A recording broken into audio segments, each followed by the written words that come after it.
Hebreus capítulo 11, versículo 32 até o versículo de número 40. Hebreus 11, 32 até o versículo de número 40. Todos acharam o texto sagrado? Amém? Diz o seguinte a palavra do Senhor: E que mais direi?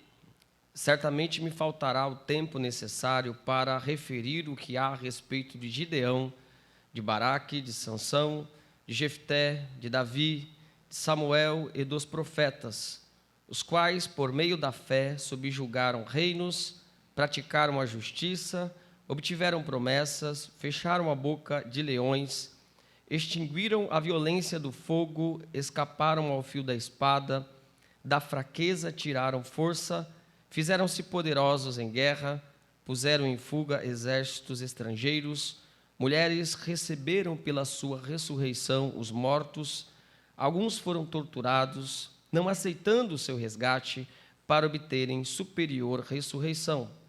Outros, por sua vez, passaram pela prova de escárnios e açoites, sim, até de algemas e prisões, foram apedrejados, provados, cerrados pelo meio, mortos a fio de espada, andaram peregrinos, vestidos de peles de ovelhas e de cabras, necessitados, afligidos, maltratados, homens dos quais o mundo não era digno, errantes pelos desertos, pelos montes, pelas covas, pelos antros da terra.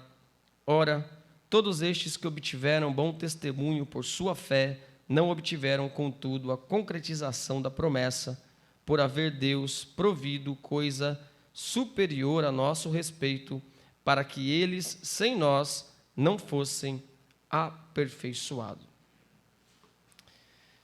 Amados irmãos, desde a primeira vez que eu li, ou que eu me lembro de ter lido esse texto das Sagradas Escrituras, uma parte desse texto que me chamou sempre a atenção é exatamente a parte que está entre parênteses, versículo 38, que diz: homens dos quais o mundo não era digno. Me chamou a atenção o fato de a própria Escritura dar testemunho da fé destes homens nestes termos: homens dos quais o mundo não era digno. E é sobre isso que nós vamos falar um pouco nessa noite, segundo a permissão de nosso Deus, sobre estes homens dos quais o mundo não era digno e a causa disso. Antes, no entanto, é necessário que a gente entenda um pouco do objetivo principal desta carta aos Hebreus. O objetivo principal dessa carta aos Hebreus era fortalecer crentes que estavam desistindo do cristianismo e retornando ao judaísmo. Estavam deixando Cristo, retornando à lei. Estavam deixando a realidade e retornando à sombra. Estavam deixando o cumprimento, retornando apenas às promessas. Estavam deixando aquilo que de fato é real e se voltando somente para as cerimônias. Estavam deixando aquilo que era excelente e superior e se voltando para aquilo que não era excelente, era bom, foi bom por determinado tempo, mas não era superior. Estavam deixando aquilo que foi dado pelo próprio Filho e retornando aquilo que foi dado, segundo o texto de Hebreus, através dos anjos e não através do Filho. Estavam voltando para o sacerdócio segundo a ordem de Arão e não segundo a ordem de Melquisedeque, como o próprio autor aos Hebreus apresenta, provando a superioridade de Cristo Jesus. Estavam voltando tão somente à crença em Moisés, sendo que Cristo é superior a Moisés. Moisés faz parte da casa, mas Jesus é o dono da casa, segundo o argumento do autor aos Hebreus. Aquele que escreveu aos Hebreus, ele escreve para mostrar para estes crentes que tudo em Cristo é superior àquilo que está na antiga aliança e que não vale a pena, e não somente não vale a pena, como é pecaminoso, retornar aos velhos rudimentos, a salvação pelas obras, as cerimônias, a lei como critério para relacionamento com Deus. Ainda que não fosse essa a ideia principal que o próprio Deus queria passar para aquelas pessoas no Antigo Testamento. Era assim que essas pessoas pensavam, que poderiam se relacionar com Deus através da lei. Bom, o autor aos Hebreus, então, escreve essa carta como objetivo principal para que esses crentes não desistissem. É como um apelo, né? Não desista de Cristo. Cristo é superior a tudo. E por que não dizer, irmãos, que a gente pode aplicar isso de uma maneira geral a qualquer coisa? Cristo é superior a tudo. Cristo não é superior só ao Antigo Testamento. Ele é superior a tudo, a qualquer ideologia, a qualquer filosofia, a qualquer ideia humana, a qualquer instituição. Não vale a pena deixar Cristo por ninguém, por nenhuma pessoa, por nenhuma instituição, por ninguém. Não vale a pena deixar a Cristo. Precisamos continuar. E quando chegamos no capítulo 11, que é o capítulo no qual o nosso trecho da Escritura está inserido, nós vemos que o autor aos Hebreus procurou usar os exemplos do Antigo Testamento para ilustrar a necessidade de perseverança na confiança. Isso que nós chamamos de galeria dos heróis da fé, nada mais é do que uma argumentação do autor aos Hebreus para mostrar em letras grandes, de uma forma cristalina para aqueles crentes, olha, estes que testemunharam a sua fé no Antigo Testamento. Primeiro, eles testemunharam a sua fé almejando coisas melhores. Eles estavam dentro de um contexto de promessas terrenas, mas os olhos destes homens não estavam nas promessas terrenas, estavam em coisas melhores. Ele vai falar isso de Abraão, que Abraão não almejava a cidade terrena, mas almejava a cidade na qual Deus é o arquiteto. Por que o autor aos Hebreus usa essa argumentação? O que ele está querendo dizer, na verdade, é que todos os verdadeiros crentes do Antigo Testamento almejavam receber, presenciar aquilo que nós temos hoje. Nós temos a realidade que é Cristo. E na sua argumentação, os crentes deveriam entender isso da seguinte maneira: para que voltar? Para que retroceder? Se os verdadeiros cristãos do Antigo Testamento almejavam aquilo que chegou até nós, por que retroceder para os rudimentos e cerimônias e tantas outras coisas que já passaram? Algumas coisas permaneceram, aquilo que era essencial, a lei moral e assim por diante, né? Tantos elementos bons do Antigo Testamento, pois a Bíblia é toda inspirada, né? Mas alguns elementos, muitos deles se cumpriram em Cristo Jesus e não permanecem mais. Dentro desse exemplo, nós vemos esse trechinho, do versículo 32 até o versículo 40, que nós lemos. E ele está finalizando o seu quadro de exemplos, e ele dá esse exemplo como se fosse um resumo geral de várias pessoas que testemunharam da fé no Antigo Testamento. E ele vai dizer: homens dos quais o mundo não era digno. Não chama atenção essa expressão? O que essa expressão quer dizer? Claro que essa expressão não está colocando a dignidade nos homens, porque é Deus que faz todas as coisas. Mas a ideia aqui é que o próprio mundo da época dessas pessoas não valorizou essas pessoas. O mundo de sua época não era digno de ter essas pessoas. O próprio mundo da época em que essas pessoas viveram, este mundo não era digno de receber todas essas pessoas, de ter em seu meio todas essas pessoas que deram exemplo de fé. Eles eram melhores do que o mundo. Eles eram melhores não por conta de nenhuma questão humana. Eles eram melhores por causa da fé. E a gente sabe que a fé não é uma produção humana. Pela graça sois salvos por meio da fé, e isso não vem de vós, é dom de Deus. Homens dos quais o mundo não era digno deles. E eu quero destacar algumas questões aqui, irmãos. Por que o mundo não era digno desses homens? A primeira questão importante que eu quero compartilhar com os irmãos é a primeira coisa e mais básica de todas. É porque eles tiveram fé. Eles tiveram fé. Eles acreditaram. Isso parece uma coisa simples, mas não é. No nosso contexto, no contexto em que nós estamos vivendo, é muito comum, cada dia mais, estar sendo apregoado na sociedade um conceito de fé esotérico, um conceito de fé tão somente assim, olha, acorde pela manhã e simplesmente acredite. O importante é você acreditar.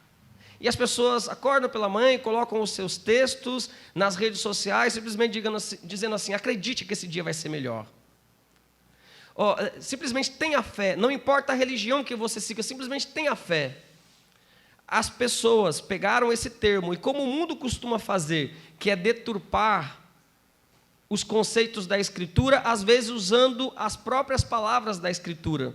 O mundo deturpa o conceito de fé, o mundo deturpa o conceito de amor, o mundo deturpa o conceito de gratidão. E fé não é fé por si só. A nossa fé, irmãos, a nossa crença, ela só é digna, distinta, louvável, porque ela é fé em Jesus Cristo. A nossa fé tem um objeto. Eu creio em algo, eu devo crer em algo. Não é uma fé vazia, não é uma fé vã, não é uma fé simplesmente esotérica, como disse. Eu apenas creio. Eu apenas vivo a minha vida crendo, dizem as pessoas. A Bíblia não diz que alguém vai ser salvo crendo em qualquer coisa. A Bíblia diz que alguém é salvo crendo no único objeto da nossa fé, que é Jesus Cristo como nosso Senhor e Salvador. Portanto, a nossa fé não é um instrumento por si só que pode nos salvar. Quem salva é Cristo. A fé é um mecanismo, é um meio. Eu sou levado a acreditar em Cristo. Se eu sou levado tão somente a acreditar, simplesmente por acreditar, muita gente acredita. Isso não é salvação. Fé não é otimismo. Fé bíblica não é algo que a gente deve praticar como pensa aqueles que acreditam na lei da atração, na lei do retorno. Eu tenho que ser otimista, eu tenho que acreditar, eu tenho que acordar pela manhã e pensar positivo. Não. Essas coisas são ideias mentirosas. Até porque se acordarmos pela manhã e dissermos, acredito que esse dia vai ser melhor, não é garantia. Esse dia pode, inclusive, ser um dos nossos piores dias. Por isso, quando a primeira resposta, porque o mundo não era digno destes homens, é porque eles tiveram fé, é porque, irmãos, ter fé é uma coisa extraordinária. Ter fé não é algo natural, a fé por si mesma, a fé bíblica, por si mesma já é algo sobrenatural que o homem natural não pode ter. Isso faz com que, irmãos amados, tenhamos aqui o primeiro elemento diferenciado desses homens. Era porque eles acreditaram. Veja como o autor aos Hebreus começa esse capítulo. Observe. Capítulo 11, versículo 1. Ora, a fé é a certeza das coisas que se esperam, a convicção de fatos que não se veem. Pela fé os antigos obtiveram bom testemunho. Pela fé entendemos que foi o universo formado pela palavra de Deus, de maneira que o invisível veio a existir das coisas que não aparecem. A fé bíblica está interligada com a pessoa de Deus. É fé em Deus. É fé naquilo que Deus faz. Irmãos amados, quando olhamos o nosso contexto, vemos que somos atraídos, de certa maneira, por causa da nossa pecaminosidade, a conceitos completamente errados a respeito de fé. Não é difícil, meus irmãos, observar crentes acreditando em horóscopo. Não é verdade? Colocando nas suas redes sociais o seu signo tal, né? E o horóscopo nada mais é do que um paganismo, uma crença supersticiosa em que o posicionamento das estrelas, ou como as estrelas estão dispostas, ou os planetas, ou a lua, podem determinar o seu destino e assim por diante. Por que eu estou falando exatamente disso? Por que eu estou falando exatamente da astrologia, que não é uma ciência. A astronomia é uma ciência, né? A astronomia nós deixamos em outro nível. A astrologia, por que eu estou citando isso? Porque veja, irmãos, estes nossos irmãos, que são ditos nesse texto, que o mundo não era digno deles, eles viveram em contextos repletos de paganismo, de esoterismo, de idolatria e de astrologia também.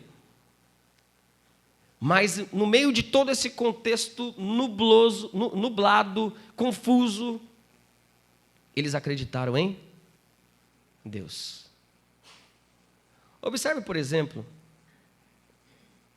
um texto de Daniel, quando Nabucodonosor tem o sonho, e aqueles astrólogos, aqueles, entre aspas, magos, ali da Babilônia, não conseguiram interpretar o sonho de Nabucodonosor. Quem conseguiu interpretar o sonho de Nabucodonosor? Daniel. E o próprio Daniel diz o seguinte: respondeu Daniel na presença do rei e disse: o mistério que o rei exige, nem encantadores, nem magos, nem astrólogos o podem revelar ao rei. Veja, irmão, essa passagem não está aqui sem razão.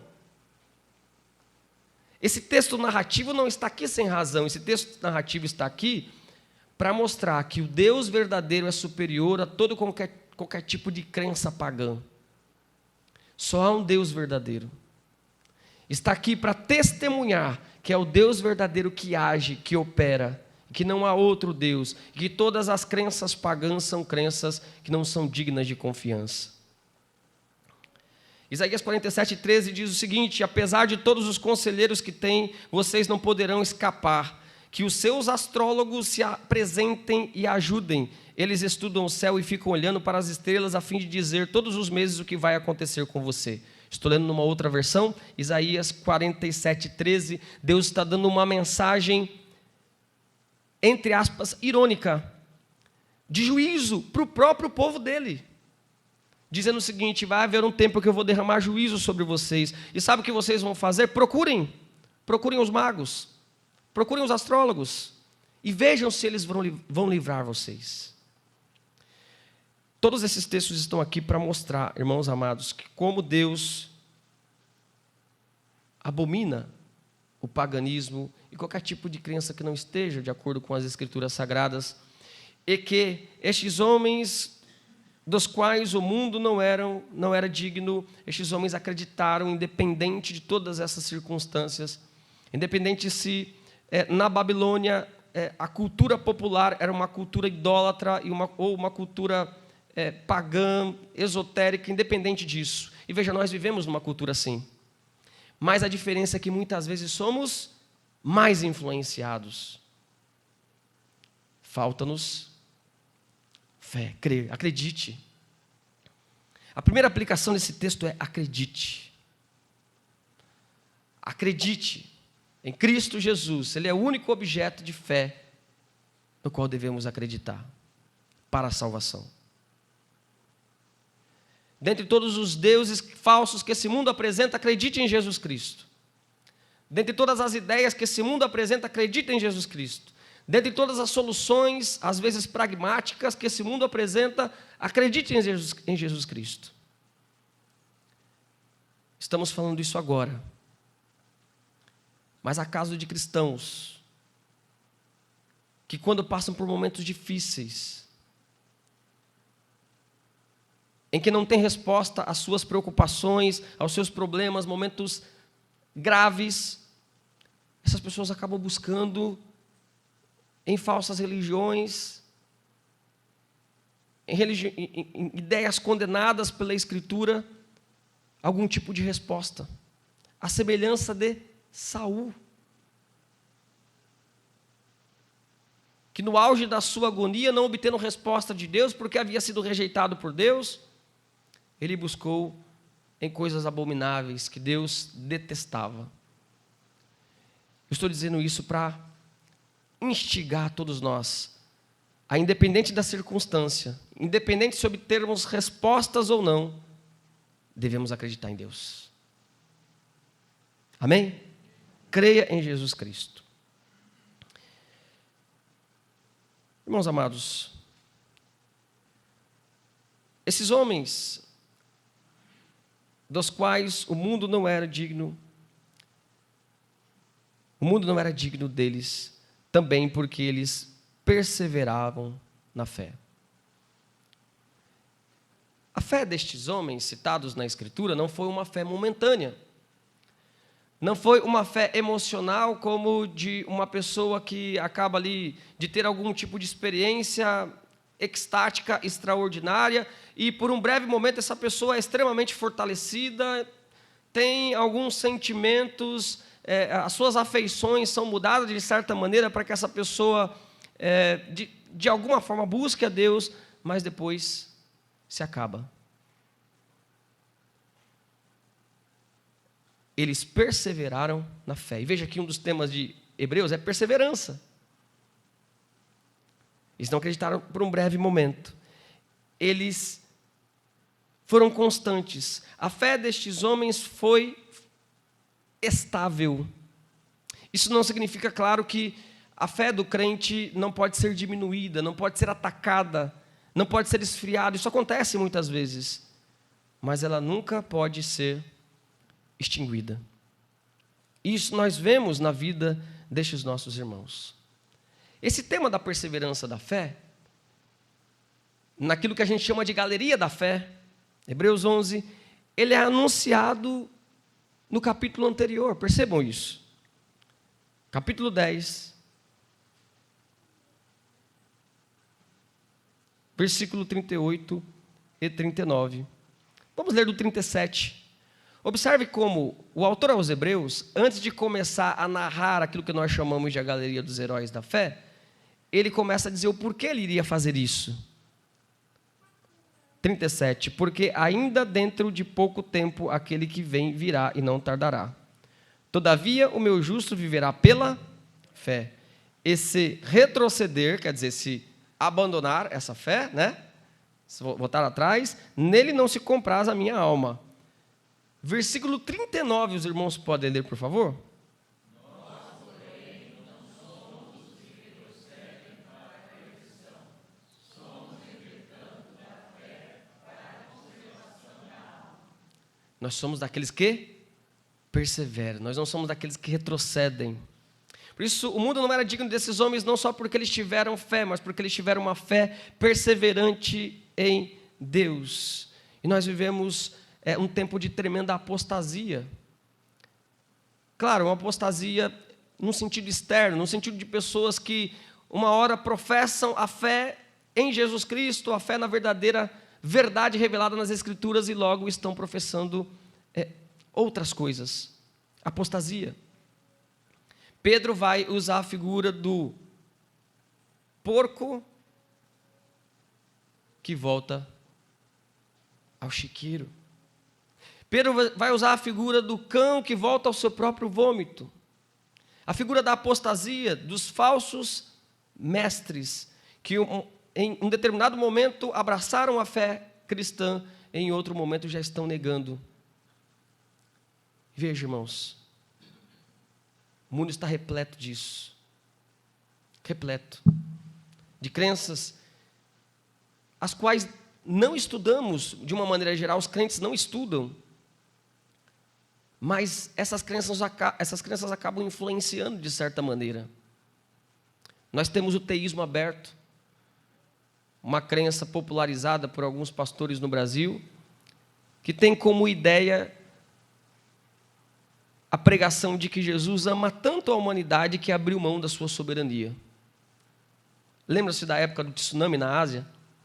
Um determinado pastor muito conhecido no Brasil escreveu um artigo dizendo o seguinte: se Deus soubesse do tsunami, Deus teria evitado. É o título do artigo.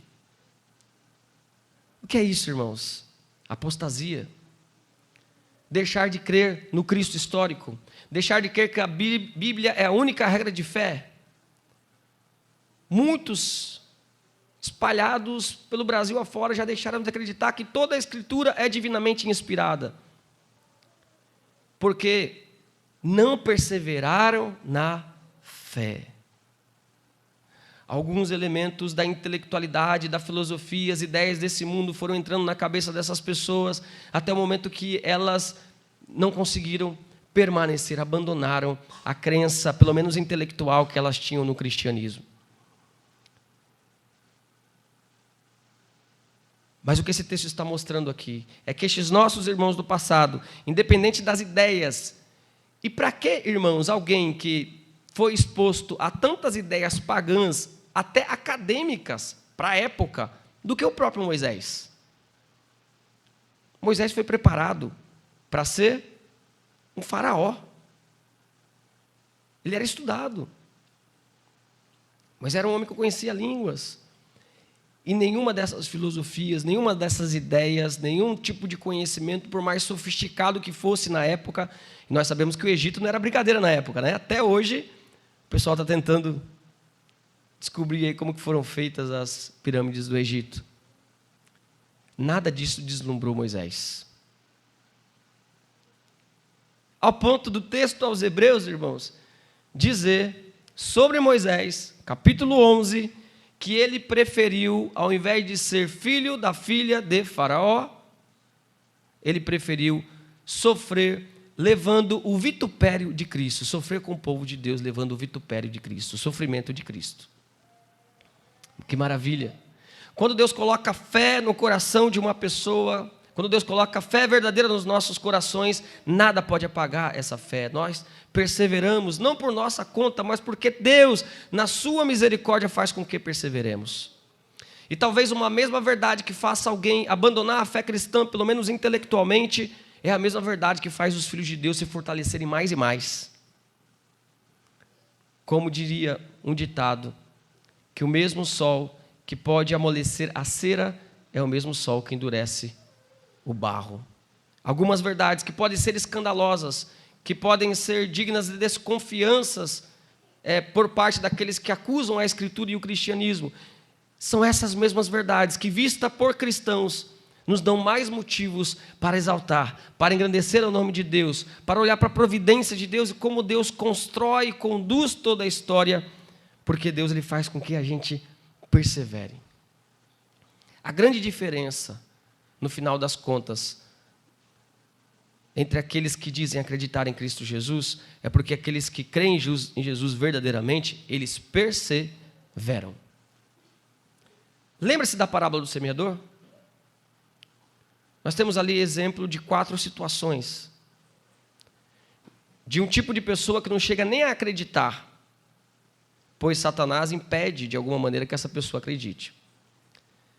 De um tipo de pessoa que chega a acreditar superficialmente, mas vindo, as dificuldades dessa vida, essa pessoa logo perde a sua crença e abandona a fé.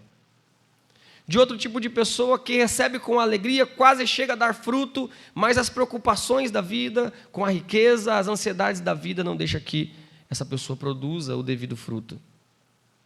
E da boa terra, onde a semente da fé de fato é plantada, e essa pessoa passa a produzir. E essa parábola está descrita em 3 evangelhos: Mateus capítulo 13, Marcos capítulo 4, Lucas capítulo 8, mostrando que essa boa terra que produz, passa a produzir a 30, a 60, a 90 por 1, e um detalhezinho lá no final, com perseverança, está escrito assim no texto. A 30, a 60, a 90 por 1, com perseverança. A boa terra continua, avança, independente da circunstância, prossegue, independente das ideias deste mundo, continua acreditando em Jesus Cristo, independente das perseguições, continua acreditando em Jesus Cristo, em Deus, nosso Senhor e nosso Salvador. Por isso, prossiga em acreditar em Jesus. Não seja movido pelas circunstâncias. A maioria das igrejas não está acreditando nisso, então eu não vou acreditar. Não. Se a Bíblia diz, nós devemos acreditar, independente do que as pessoas estejam pregando. Mas a maioria da sociedade já entende, os estudiosos, aqueles que têm a sabedoria. Não. Lembre-se do exemplo que eu dei de Moisés. Uma cultura extremamente avançada. Isso não o iludiu. Isso não tirou a fé de seu coração, porque ela estava arraigada em Deus, Deus, o único Deus verdadeiro. E por último, irmãos amados, o mundo não era digno destes homens, porque eles, segundo o próprio texto, triunfaram na fé. Triunfaram na fé. E veja, grave isso, a nossa fé sempre faz com que a gente triunfe. Sempre faz com que a gente transponha barreiras. De duas formas nesse texto. Esse texto mostra esse triunfo de duas formas. A primeira coisa é que estes homens triunfaram vencendo. Deus fez com que eles vencessem em contextos completamente de oposição, em meio aos inimigos que eram inimigos muito maiores do que eles.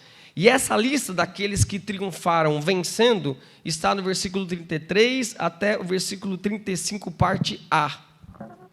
O texto vai dizer que eles subjugaram reinos, pela fé subjugaram reinos, pela fé praticaram a justiça, ou seja, fizeram com que a justiça de Deus ficasse conhecida na sociedade. Pela fé eles obtiveram promessas. Por exemplo, o exemplo do próprio Abraão no contexto é citado, que ele obteve ali naquele momento aquela promessa específica para ele. O exemplo aqui do próprio texto de que eles fecharam a boca dos leões, pode ser uma alusão aqui às proezas de Daniel e também do próprio Sansão. Eles extinguiram a violência do fogo, pode ser uma referência a Daniel, capítulo 3, de Sadraque, Mesaque e Abednego. Da fraqueza tiraram forças, pode ser uma referência a Ezequias, que foi curado e da fraqueza tirou forças, ou até mesmo de Sansão, que no momento mais difícil de sua vida, no final de sua vida, ele tirou forças pela fé da onde não tinha forças. O texto diz, eles se fizeram poderosos em guerra. As mulheres receberam pela ressurreição os seus mortos. Nós vemos dois exemplos no Antigo Testamento, o exemplo de Elias, em seu ministério, filho da viúva foi ressuscitado, e também de Eliseu, filho da sunamita. Esta primeira lista, a lista daqueles que triunfaram vencendo. E veja, irmãos, por muitas e muitas vezes, Deus vai fazer com que a gente triunfe na fé vencendo. Só o fato da gente estar aqui já não é um sinal disso? O que tivemos que passar para um dia congregarmos? Muita gente passou por muita dificuldade. Na família, rejeição, muitos obstáculos. E todos esses obstáculos, pela fé, vencemos. A própria cultura, o próprio mundo. Não é um milagre ainda existirem pessoas crentes num mundo como esse? Às vezes a gente para pensar, poxa, o mundo está tão ruim, né? Olha, tá tão terrível, meu Deus do céu, tem misericórdia. Mas se a gente pensar também por um outro lado, olha como Deus é maravilhoso, preservar a gente acreditando nele num mundo totalmente louco. Inteligência artificial, internet, tantas coisas que a gente olha assim, a gente fala, será que é verdade isso? Desde que o homem foi para a Lua, né, o pessoal fica, será que foi? São coisas tão surreais, mas é verdade. O ser humano, de alguma forma, pela permissão de Deus e até pela graça comum de Deus, conquistou um desenvolvimento tecnológico, a sabedoria humana. Mas em meio a tudo isso, irmãos, onde muitas pessoas poderiam achar argumentos para não acreditarem mais em Deus, veja, nós estamos aqui. Você quer um milagre maior do que isso? É um milagre. O fato de você estar, nesse tempo, acreditando em Jesus Cristo e vindo à igreja, ouvindo a palavra de Deus. Amém? Agora, uma outra lista, nesses que triunfaram, que não foram aqueles que triunfaram vencendo, foram aqueles que triunfaram perdendo. Oh, mas pastor Maciel, mas como que negócio que é esse, né? Triunfaram vencendo e triunfaram perdendo? Isso que o texto está dizendo. O texto está dando exemplo de pessoas que, primeiro, acreditaram, segundo, perseveraram nessa crença, terceiro, triunfaram com a sua crença. Primeiro, triunfando, vencendo, fazendo coisas miraculosas, prodígios, sinais, milagres, mas também, por um outro lado, pessoas que triunfaram, não deixaram de triunfar, mas triunfaram perdendo na ótica desse mundo. Observe, irmãos, o que diz o texto das Sagradas Escrituras, 35, parte B, até o 38. Vamos ler o 35 todo, né? Até o 38. Olha só. Mulheres receberam pela ressurreição seus mortos. Aqui acaba os que triunfaram vencendo. Agora os que triunfaram perdendo. Alguns foram torturados. Calma aí, ser torturado é um exemplo de fé? Ser torturado não é perder, de acordo com a ótica humana? Alguns foram torturados, não aceitando o seu resgate para obterem superior ressurreição, provavelmente uma referência ao período dos Macabeus, o período intertestamentário entre Malaquias e Mateus, os 400 anos em que os Macabeus viveram e que foram mortos, não aceitando estar livres da morte para negar as suas crenças, acreditando numa superior ressurreição. Versículo 36. Outros, por sua vez, passaram pela prova de escárnios e açoites, sim, até de algemas e prisões. Isso tudo não é derrota para o mundo? Mas o texto está dizendo que eles triunfaram na fé, perdendo. Perdendo para o mundo, mas triunfando diante de Deus. Versículo de número 37, os irmãos podem ler, por favor?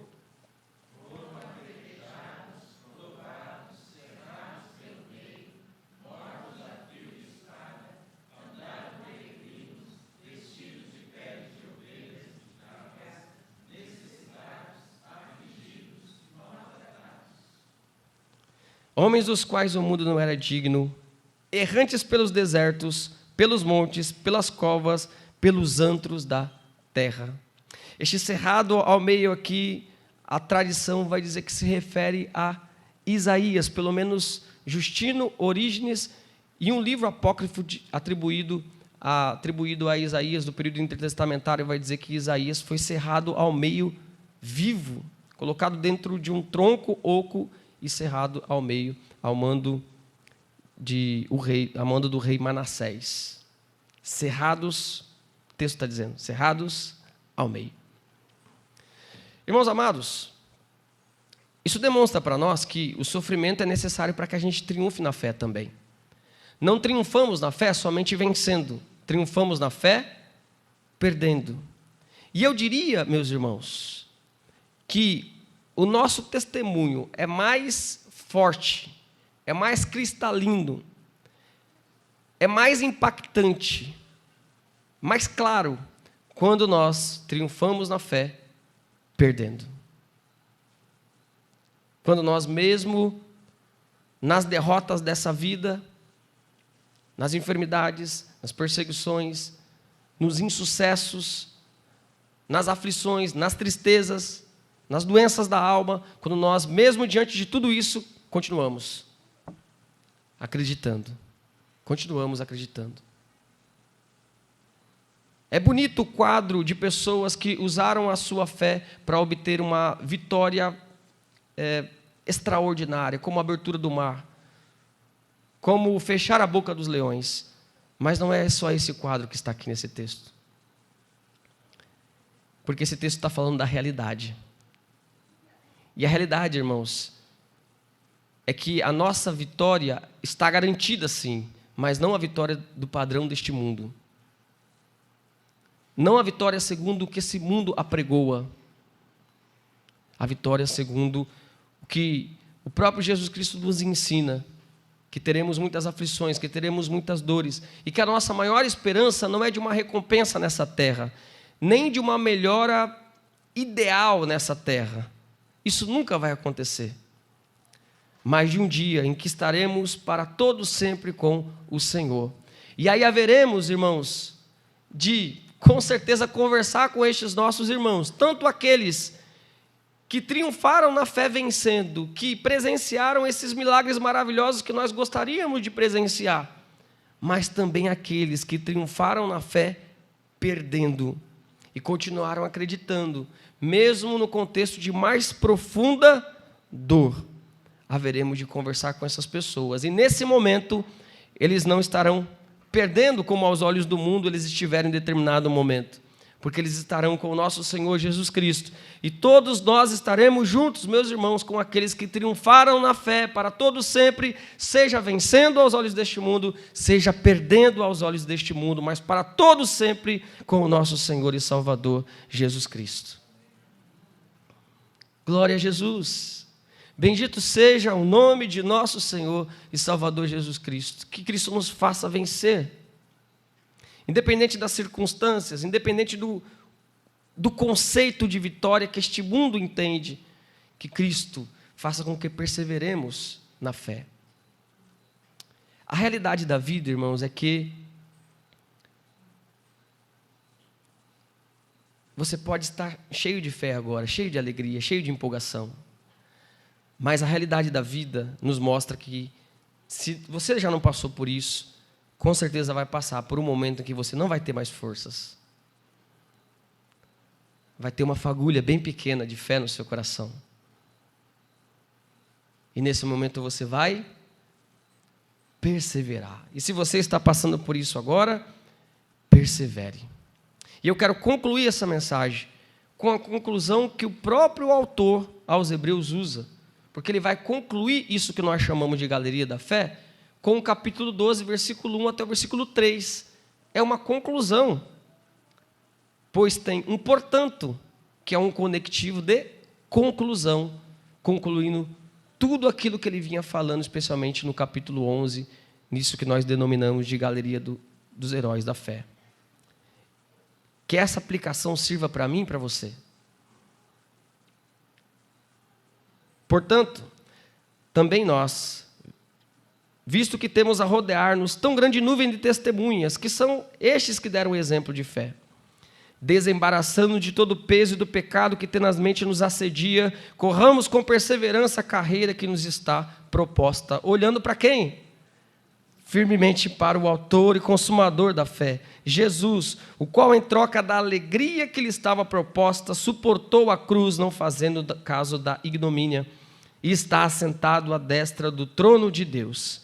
Considerai, pois, ou seja, preste atenção atentamente naquele que suportou tamanha oposição dos pecadores contra si mesmo, para que não fatigueis, desmaiando em vossa alma, quando no mais profundo da tristeza do seu ser e da pequena fagulha da sua fé, olhe para Jesus Cristo. Cristo, em momento algum, desistiu. Cristo, em momento algum, abriu mão do plano de Deus. Mesmo no momento de maior agonia, em que Cristo poderia, de fato, se fosse possível isso acontecer, retroceder, porque, afinal de contas, como estudamos aqui já, ele receberia a ira de Deus. Não, Jesus Cristo, como a palavra de Deus diz, numa bela passagem, que Cristo, tendo amado os seus, os amou até o fim. Cristo perseverou. Então, persevere na fé, meu irmão. Independente do momento que nós vamos passar por períodos difíceis, com certeza. Queira Deus que não, né? A gente pede para Deus para passar por momentos bons. Paulo diz para a gente orar pelas autoridades para que a gente viva uma vida mansa e sossegada. Esse é o nosso pedido. Não devemos desejar dificuldades, mas a realidade é que nós não sabemos. Então, no momento difícil, no momento de incredulidade deste mundo, no momento de perseguição, no momento de uma pandemia, graças a Deus está acabando, mas nós não sabemos do dia de amanhã, vamos nos lembrar, precisamos crer, continuar acreditando em Jesus Cristo, perseverar e triunfar, seja com a vitória, seja com a, entre aspas, derrota. Amém, irmãos?